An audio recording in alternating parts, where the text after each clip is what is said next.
But as I began to just think about it and read about it, meditate, the most plausible explanation to me appears to be that Paul, as you read the earlier verses, had an itinerary change. In other words, they were all on this ministry assignment.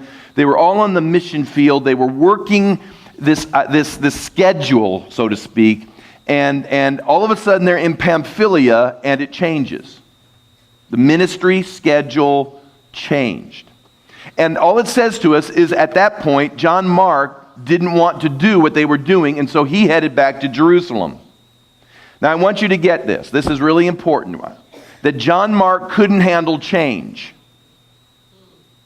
And so he picked up his marbles and he left. Release the fullness of your spirit. Shekinah glory come. Shekinah glory come. Release the fullness of your spirit. Right now we're in Acts 15. And trust you're finding Acts chapter 15. We're going to wrap it up in that chapter today. And those of you that have journeyed with us for a while, how many of you remember the old School of Leaders we used to do years ago? You remember School of Leaders, what we do? I think we called it School of Ministry for a while. We called it that. And it was like 10 weeks, 3 trimesters, and 30 weeks. We do our best to help people get trained to be influencers. And there were a lot of great lessons. In fact, let me ask, how many of you went through that class? Let me see hands. Some of you, all right, I still have some left. Well, great, I appreciate you hanging around. Some of them didn't make it. But anyway, yeah, it's good. It's good that you can chuckle now. So, but there are lots of great lessons. But this morning, as I was reading this section on Paul and Barnabas, and just some things just started to jump out at me. Honestly, if I could go back and do it all over again, I would start that whole leadership series, I think, with this lesson. And so this may be today, for somebody in this room, a springboard for your future. I want you just to listen carefully. You may say to yourself, I don't know how much this has to do with me and where I am at. But if you'll listen carefully, this could be a springboard into your future. Now, I'm just not talking about springboarding necessarily into ministry life. It could very well mean that. But this could springboard you into places of influence wherever God has placed you, because the earth is the Lord's, right? And all that it contains. And so ministry isn't just contained to this 4-wall concept, but every day you go to work, you're on kingdom assignment. So I just want to ask you to lend me your ear and see if God won't speak to you. Because in this chapter 15, we're going to be concluding on this issue that cropped up, I think, 1 or 2 chapters earlier, with regards to a point of contention and division that existed between apparently the senior leaders, which was Paul and Barnabas, and then there were these secondary leaders, which was John Mark. And so I want to talk a little bit about this, because we don't have any details as to why in the world there was this contention that began to arise. But I want to take a little stab at it. And again, I understand that the Planet Shakers, Little Fishers, are with us, and so I'm going to be sensitized to that, and we're going to navigate this quickly. But my message today is simply entitled, How Sheep and Shepherds Think. How Sheep and Shepherds Think. In Acts 15:36, we'll begin there as we end the chapter. It says this: Then after some days, Paul said to Barnabas, Let us now go back and visit our brethren in every city where we have preached the word of the Lord, and see how they're doing. Now Barnabas was determined to take with them John called Mark. But Paul insisted that they should not take with them the one who had departed from them in Pamphylia, and had not gone with them to the work. Then the contention became so sharp that they parted from one another. In other words, they had them a fuss. And so Barnabas took Mark and sailed to Cyprus, but Paul chose Silas and departed, being commended by the brethren to the grace of God. And he went through Syria and Cilicia, strengthening the churches. And I just want to share a moment or two about how sheep and shepherds think. Like most pastors and ministries, the Apostle Paul had people who started with him in ministry, and then later on down the road, they weren't with him anymore. Perhaps the most famous one was a guy by the name of Demas, who it was said, having loved this present world, left him or departed him. And it's interesting because in the original language, the actual word for love is agape, which is the highest form of love. And what it says is that Demas' affection shifted from loving the Lord with that highest form of love to where he began to love the world with that greatest and highest form of love. And so he eventually left Paul. And so you'll see even in the Bible that ministry breakups were common. It happened in the first century. But what I just read to you records an issue Paul had with Barnabas. So remember, Barnabas had been saved and actually had been a leader long before Paul. But now Paul's in leadership, and now these two leaders are having this fuss. They're having this contention over John Mark. Now, we saw this in a previous chapter. We don't know exactly what's going on. We can only surmise and speculate. And if you want to Google, which is what I'd like to do that. I don't have to have 1,000 books on the shelf anymore. You can just go Google. And if you Google like this whole incident, you're going to find 5 or 6 explanations as to why these guys had this particular fuss going on. But as I began to just think about it and read about it, meditate, the most plausible explanation to me appears to be that Paul, as you read the earlier verses, had an itinerary change. In other words, they were all on this ministry assignment. They were all on the mission field. They were working this schedule, so to speak, and all of a sudden they're in Pamphylia and it changes. The ministry schedule changed. And all it says to us is at that point, John Mark didn't want to do what they were doing, and so he headed back to Jerusalem. Now I want you to get this. This is really important. That John Mark couldn't handle change. And so he picked up his marbles and he left. Are you getting this? Change happens. Now, I don't know where you work or what you do in life. I can tell you I've pastored 30 years. Change happens. Some of it you plan. Some of it just gets tossed to you. But change happens. And hear me when I say this. God doesn't change. So if God doesn't change, but we're not God, guess who does change? Yeah. That means you and me. And so John Mark goes back to Jerusalem when Paul goes on to Pamphylia.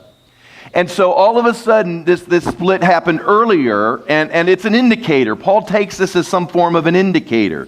And so the question he's now faced with, I believe, is when Barnabas comes and asks if John Mark could come with them on this trip, Paul begins to process it this way. He says, in other words, if this was difficult for you then, what has changed in you now?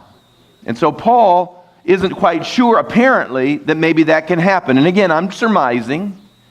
Barnabas apparently thinks it has happened. And so they get into the fuss, and all of a sudden they begin to go different directions. Now, hear me when I say this. I don't know that the issue necessarily was Paul's ability to forgive and move on. It may have been, maybe he was harboring some bitterness. It's not beyond a human being to do that. We don't know. But it well could be that Paul was wondering if he had grown. Had he shifted? Had he changed? What's different in this particular moment? And as I began to think about that, I just thought how there comes a moment in, I think, a Christian's life in general, but I think especially in those that aspire to any form of influence, which is what leadership is. You understand, leadership isn't a title. Leadership is influence.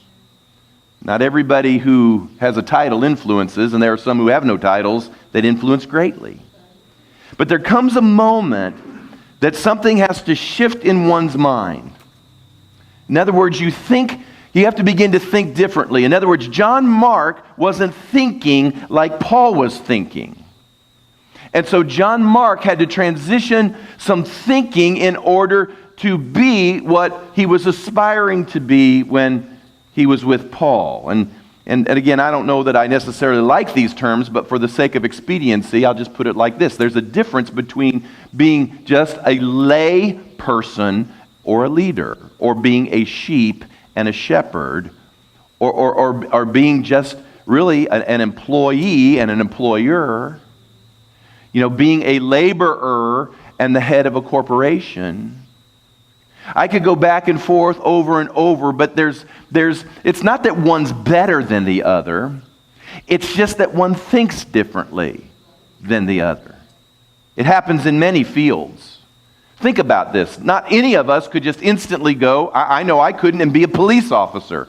I have a nephew who's a police officer, and I know for a fact that when he's going down the road and he's doing his police officering, that he thinks differently at that moment than I think. I don't think like he thinks as he goes down the road. In other words, he's been trained to think like a police officer. And I suspect that those who are sergeants and lieutenants and captains probably think different than those who are running the street. I'm just guessing. You understand that lawyers would think differently. Doctors might think differently. Contractors would think differently. Realtors would think differently. Many occupations require training because you just need to think differently in order to do that thing. Why would the ministry be any different? I mean, there are all sorts of anecdotal stories we could tell of church members, and they're great. And I'm not here to offend anybody. I'm just trying to explain something. So please don't be offended. I'm explaining that there are many, many people who believe that because they've gone to church for 20, 30, 40 years, that they instantly understand maybe how the ministry works, or how a pastor might do things, or just how an area might work. And I understand why they might think that, because they've been in it for so long, they automatically assume they get it. But the assumption isn't just being in it, the assumption is whether or not you've changed your thinking. I can give you a great illustration. I love listening the Thursday after the Gamecocks play on Saturday to a sports talk radio station where there's a call-in show to Steve Spurrier, because he always gets these phone calls. Hey, coach, why did you call that play on third down there in the third quarter?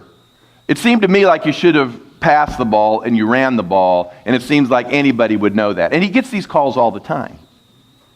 And it's just remarkable hearing it. I don't know how everybody else is listening, because I wouldn't have personally the guts to call into the show where you had untold thousands of people listening to this and really question the head ball coach on the calls he's making. Now you have to understand, they were both at the ball game, right? I imagine that was a longtime Gamecock fan. I bet he's had season tickets for 30 years. He's been in William Bryce Stadium every time those gates are open. He sits up there in the stands every Saturday watching the game. Surely he knows as much. Surely. Well, he's been there for years. Why wouldn't he know as much? He's watched the game. He has buddies that listen and hang on his every word that he shares. But yet when he calls the head ball coach, it's interesting, because this happens more times than I can count. The old head ball coach, he'll go, well, and he'll start rattling off all the other things that were going on the field and behind the scenes and on the sidelines and all of this and what the coordinator said. And he starts going through this whole thing. And then the guy on the other end of the phone that just called in always says this: oh, I didn't know that. So the point I'm trying to make is this, is that as God raises you up and as God gives you influence, that a lot of times it isn't a matter of how long you've spent in the arena, so to speak. It's a matter of whether or not God has been able to shift your thinking. Now, many people in the church aspire to do the work of a leader. In fact, in 1 Timothy 3:1, it's a great passage. It says, this is a faithful saying, if a man, and I believe that we could put woman in here as well, if a man desires the position of a bishop, and I'll talk about that word, he desires a good work or a good thing. Now, so if you aspire to give leadership to something, you need to know the Bible says that's good. That's good. In fact, episkopio is where we have derived the word episcopal from. Episcopal actually is a word that springs from this, which actually means the one who watches over. Epe means over, scopio means to watch. Hence, you put them together and it's the one who watches over. And so if you feel like you're called to watch over things or to influence things or to give leadership to things, Paul says that's a good thing. You haven't asked something bad. So there's nothing wrong with that. But the key is, can you transition the way you think? Because an overseer, a leader, processes decisions differently than non-leaders. And you will find out that leadership really isn't so much about being the one who is the decision maker as much as it is about processing and thinking appropriately in order to make the right decision. Now, I put on the screen mistakes as a sheep and mistakes as a shepherd or a leader have different consequences. Now, I want to show you how important this is. If you'll think back to when the Israelites were going into the Promised Land, remember, most of you know the story. Think about that they were just delivered out of Egypt. They're on their way to the Promised Land. They've just been released supernaturally from 400 years of oppression, and they've seen all of this take place, and here they are, and they aren't hardly, I don't know that they were a week out of Egypt before they're at Sinai making a golden calf. Now you think about that. You've just been set free by the Lord, and now you're really turning your back on him, and you're making a golden calf while Moses is up in Sinai receiving the law in order to give you some direction and guidance for your life. And so they're making the golden calf. Now think about all that the Israelites do. And then they start complaining, and they start whining. And then there's negativity. Remember, they couldn't even go into the land because they didn't even have any faith to get in the land. There's negativity, there's doubt, there's unbelief, there's insubordination.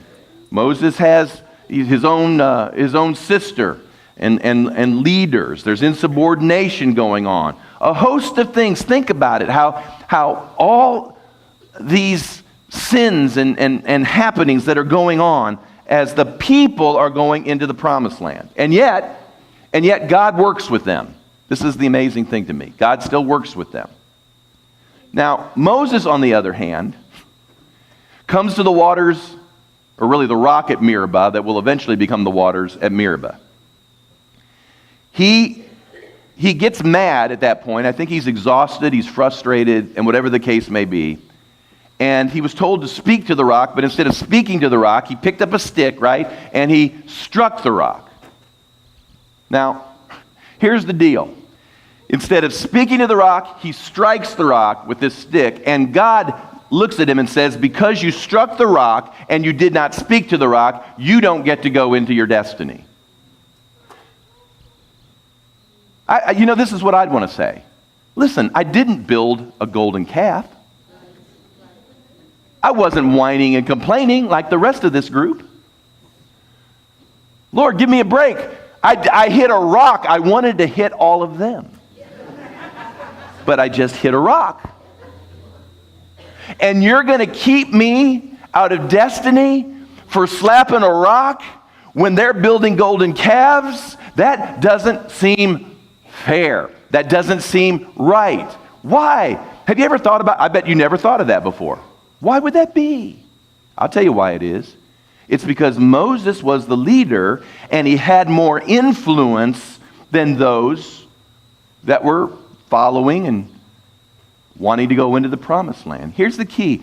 See, when God grants some form of influence to you, you need to handle that really, really well. Because here's the deal.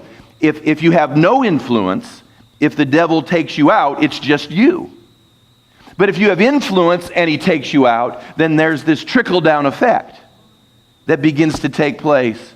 And that's why it's important that you understand that you have to begin to think differently when you know that you have influence. Here, I'll tell you this. That's why when you are a dad and you have children, you think differently because it's not just you anymore, right?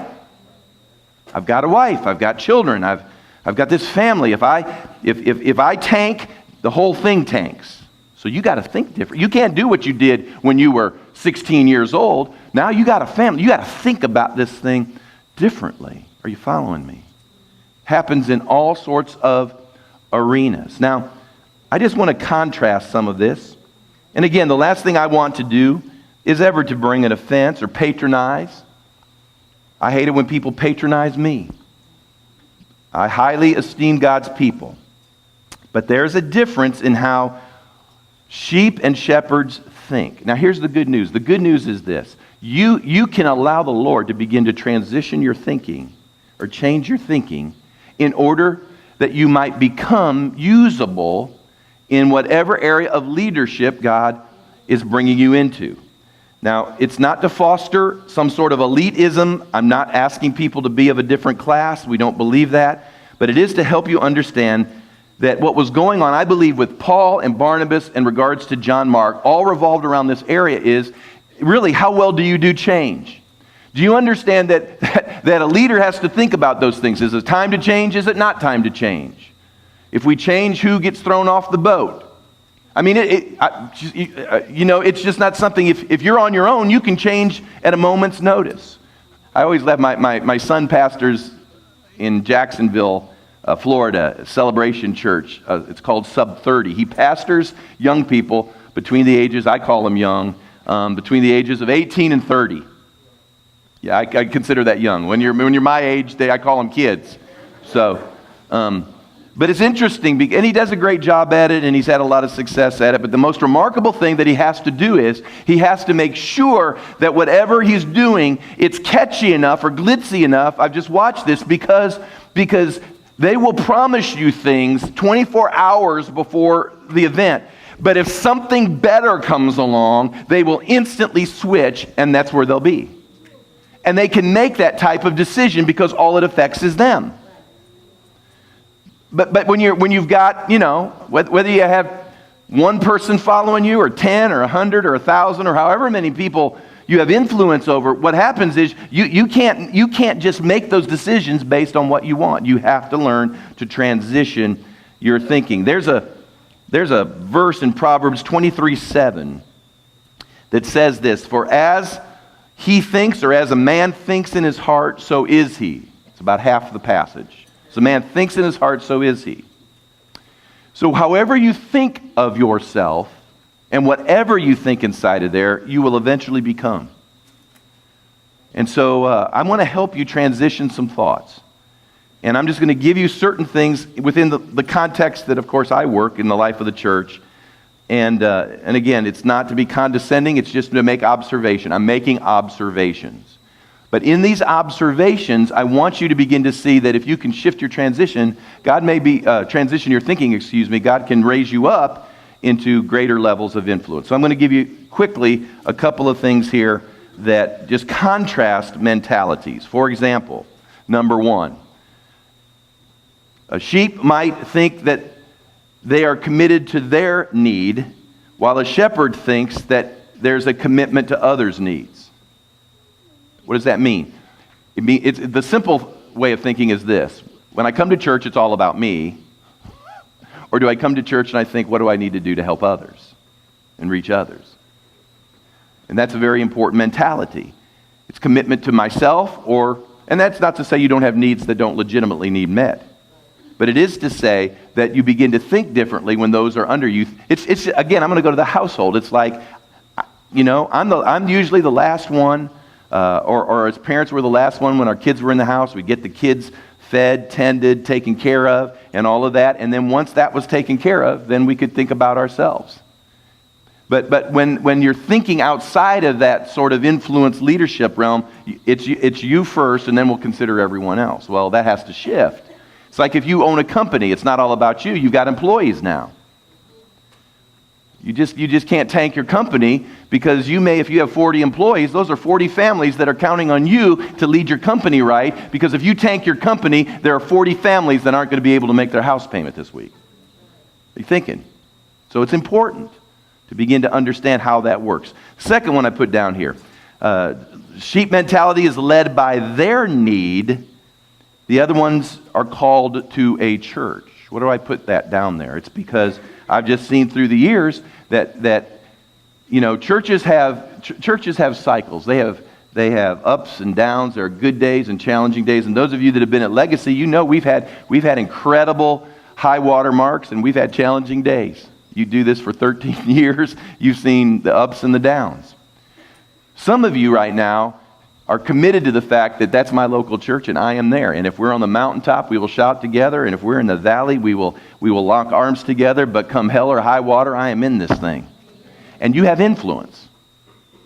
There are others, and again, it's not to be in any way offensive, but it's like, if it's good, I'll be there. If it's not so good, I may not.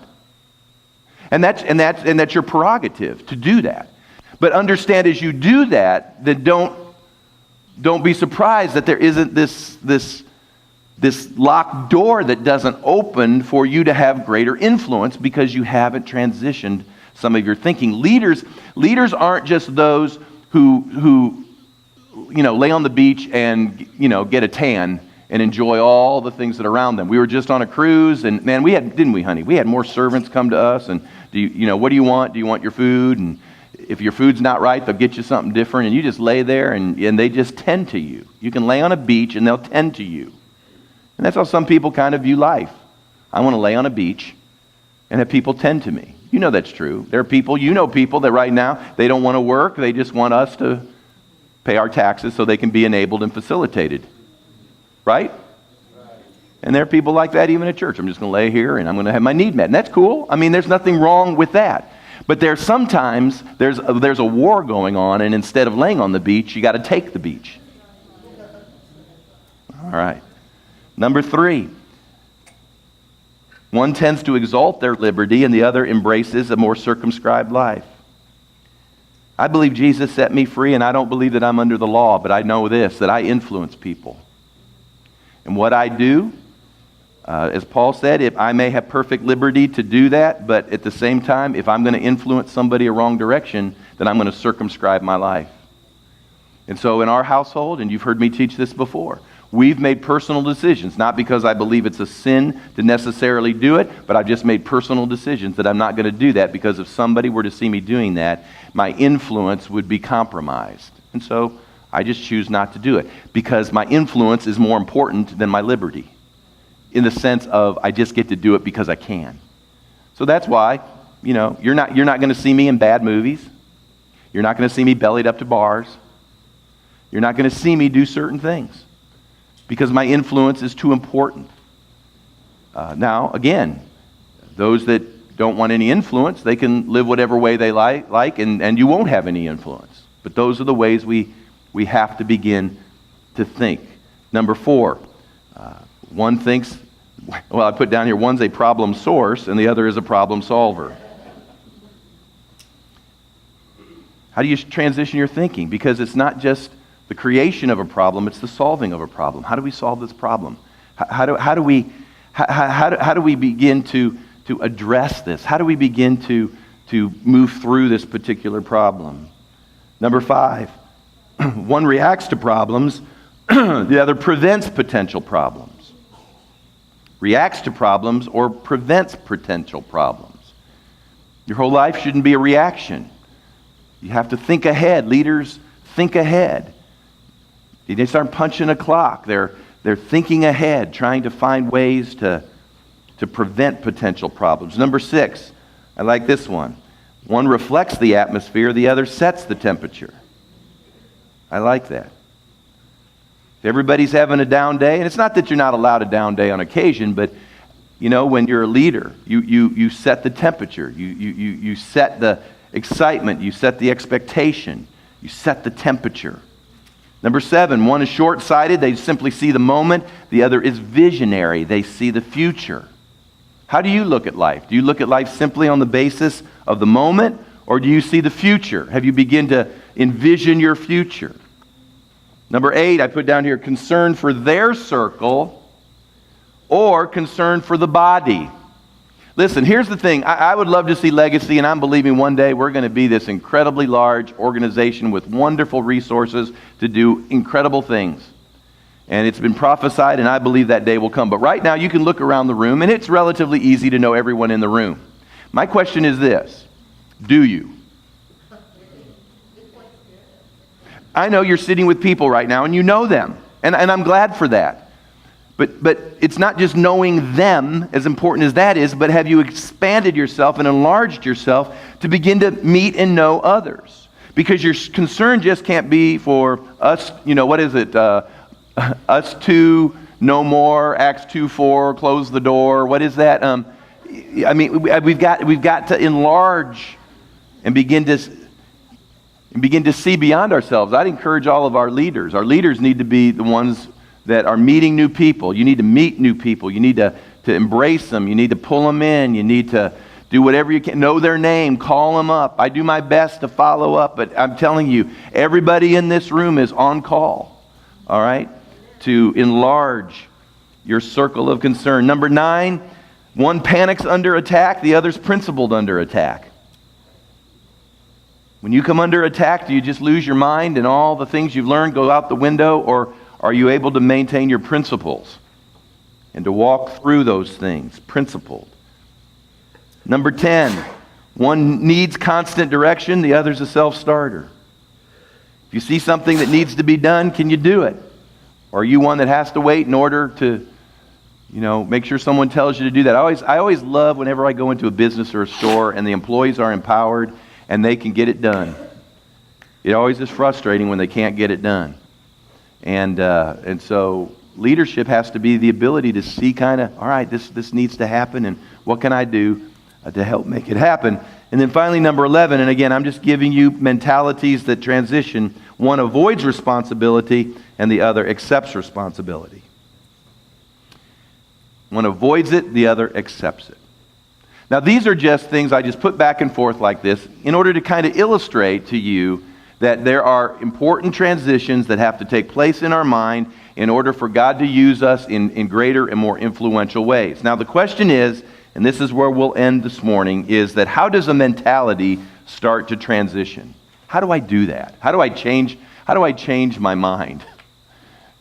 Boy, you could make a lot of money, write a book on that one, couldn't you?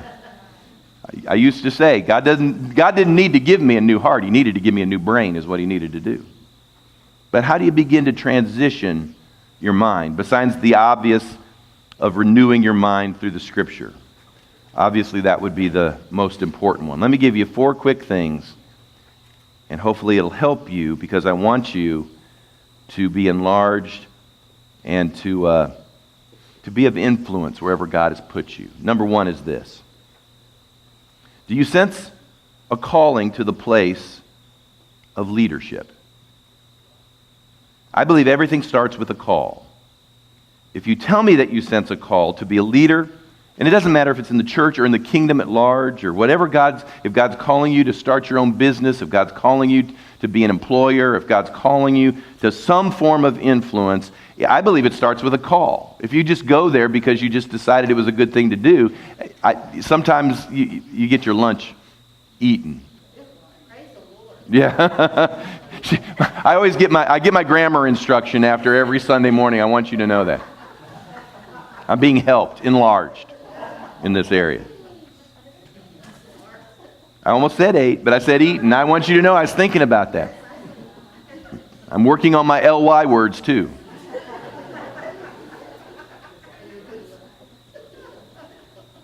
Listen, a call does not mean you are prepared. It means you're willing to be prepared. Let me tell you what God's been doing in my life. I feel like God's called me to go to some tables to be of influence. But I can't go to those tables in my current place and disposition. And so some of you know I went back to school, or I'm going back to school. You say, you've been to a lot of school already, Pastor. I understand, and I'm probably more than I should, and a lot that I had to get delivered from. So I understand that. But at the same time, I understand that to be at that place that you feel like God's calling you to, what might you have to do to prepare yourself to get to that place? See, some of you, I feel like, have a destiny, but my question is, what are you doing to prepare for that destiny? What are you doing right now? You say, well, I don't know how this door will ever open. Well, and maybe it is sort of something that's really odd and different, and you can't perceive how it would ever happen. But my question is, long before that door ever opens, is there anything that you need to be doing right now that would help prepare you for when God opens that door? Because it seems to me that would be faith. That if you believe God has spoken to you, then what can I do now in order to better prepare myself for that moment then? And so I just came to the conclusion that if that's where God's ultimately going to take me, and I'm telling you, I'm not even going to say it out loud because I'd hear a corporate, because honestly, I said somehow, some way, Lord, I believe, I know you're going to open that door, but if you opened it right now, I don't know if I could be, if I'm ready to do that. But I believe you said that. So what do I do now? What are you doing now? How are you preparing now? Maybe it starts with just asking God, what are you asking? What are you calling me to do? What are you wanting me to do? What's the promise that's in my life? Because if there's a call, everything starts with a call. Everything starts with a promise. But while you're waiting on that promise, what are you doing to prepare yourself to get that direction? Secondly, I'd say this: listen to other effective leaders. This is important. You don't know everything. Somebody knows more than you do. Find them. I find people that know more than me.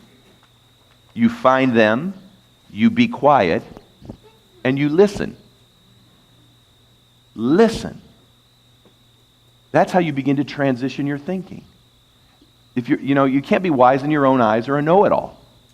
You have to say to yourself, I don't know everything. There are some things I'm going to have to learn along the way. And you know what? I'm going to be of a teachable spirit. So I'm going to listen to those who can input me. Number 3. Now I put this one down because this is within my realm. But for those who want leadership within the church, ask yourself, what would pastor do? Now hear me. I understand WWJD. What would Jesus do is number 1. I understand that, okay? I did this just to sort of be light for a moment. But here's the question. The question is this. Ask yourself, what would that leader do? What would my boss do? If you're in the church, it is. What would pastor do? What would help transition me, Lord, in my thinking, so I'm not thinking just like an innocent person, but help me think with maturity. I worked for Pastor Miles, Houston Miles, for years. And it was in my late 20s and early 30s, and I cannot tell you how many times I'd be in a circumstance and I'd go, what would Pastor Miles do right now? Because I am over my head. And it's amazing how the Lord would drop things into my spirit within that context and help me see what it is I needed to be doing. And then lastly, I'll put down here, how are you self-educating yourself for leadership? What are you doing yourself? I've heard people say this. They say, I can't afford to go to school. I can't afford to do this. I can't afford to buy books. I can't afford. Listen, the cheapest thing you've got is your time if you'll make good use of it. And the greatest thing in our era is this. It's called Dr. Google. Or Dr. Bing. I mean, do you realize right now, I kid my doctor. I went in to see my medical doctor the other day, and I was just kidding with him. And I said, you know what? I really don't need to see you because I've already Googled all of my symptoms. And he started laughing. And I said, I bet you have a lot of people come in here. And he goes, you don't even know. And they all have a terminal disease. That's what Google will do. So if you Google your symptoms, I'll just give you a heads up. Chances are you're going to die. But in all reality, and I realize you can't believe everything that's on the internet. That was a quote from Abraham Lincoln, by the way. You know that. You can't believe everything that's on the internet. but here's the deal. You can work your way through it and let it begin to train. Because here's the great thing about training is after a while, you'll recognize it isn't true. But you got to want. You got to want to have your mind renewed in transition. Because God wants to use you for great things. Do you believe that? How many of you have a promise? Just raise your hand. I hope everybody raises their hand. I'm giving you a hand. Do you have a promise? Everybody in the room ought to raise their hand. I have a promise. Here's the deal. What's God going to have to change up here in order to get you there? Let him start doing it, all right, this morning.